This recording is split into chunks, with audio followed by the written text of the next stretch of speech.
2 bees and wasps. The next page is called Living Together. And it basically talks about how some live in a hive that are human-made hives. Some of them live in their own beehive that they make, like on a tree. And then some of them live by themselves. They live all different kinds of places. A queen makes smells to tell things to the bees in her nest, so that's how she communicates with them. Now we're on to workers. The worker bees or wasps in a colony do lots of different kind of jobs. Some workers take care of the queen, they feed and clean her. These worker honeybees are cleaning the queen's body with their front legs. They're taking care of the queen. Workers mend holes in the nest. They keep the nest safe by guarding the entrance. If the nest gets hot, they fan. Have you ever fanned yourself when it's hot outside? They fan in cool air with their wings. So they act like they bring the air from the outside in. When it's cold, they huddle together to warm up their nest. Now here is our builders. Different bees and wasps build different types of nests. So this queen wasp is building a nest from paper. She makes the paper by chewing wood. We have often seen wasps coming and trying to chew the wood by the playground. They just love to chew the wood on the playground. So we have to spray things. I was spraying peppermint oil before, a couple hours before we go out sometimes. It says this nest is made up of lots of cells. Each cell has 6 sides. Some solitary bees and wasps make small nests. A leafcutter bee places a piece of leaf inside a hole to make a nest. Oh, that's funny. A potter wasp builds a nest from muds, and each nest looks like a small pot. A carpenter bee makes a nest by chewing a long tunnel into wood. And it says some bumblebees line their nests with soft moss. Laying eggs. This is how they have babies.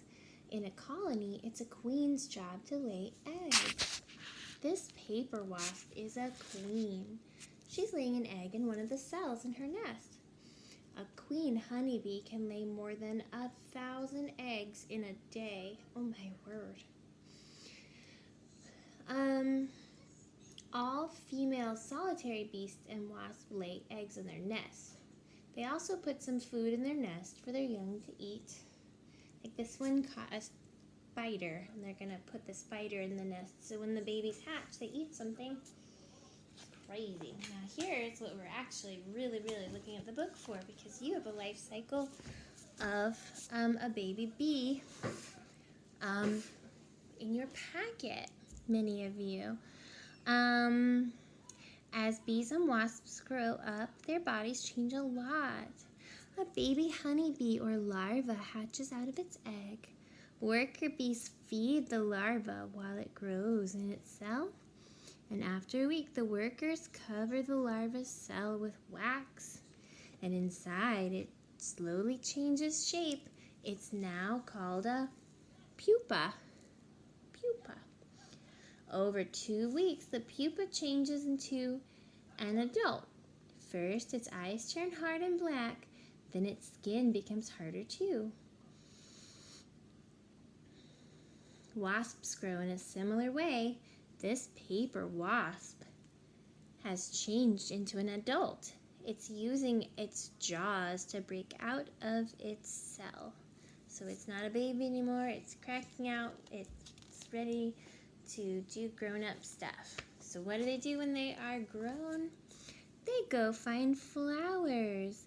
They visit flowers to drink a sweet juice called nectar that's in flowers. Bees and wasps spend a lot of their time looking for food. And they talks about how this bumblebee is putting pollen into its back leg to carry it out to the nest. Bees eat pollen too. Pollen is a yellow powder made by flowers. It makes a lot of us sneeze, but it helps the plants a lot if the bees can move the pollen around. It says if wasps eat too much ripe fruit, they may become sleepy. Have you ever seen a sleepy wasp? My goodness. Many bees and some wasps help flowering plants to make seeds. Bees have to visit lots of flowers to find the food they need. Each time a bee lands on a flower, pollen sticks to the hairs on its body. The bee flies to another flower of the same kind, and some pollen brushes off the bee. The new pollen helps the plant make seeds. These then grow into new plants. Some bees visit more than 2,000 flowers each day, and that helps our earth. So this is where we're going to stop for today.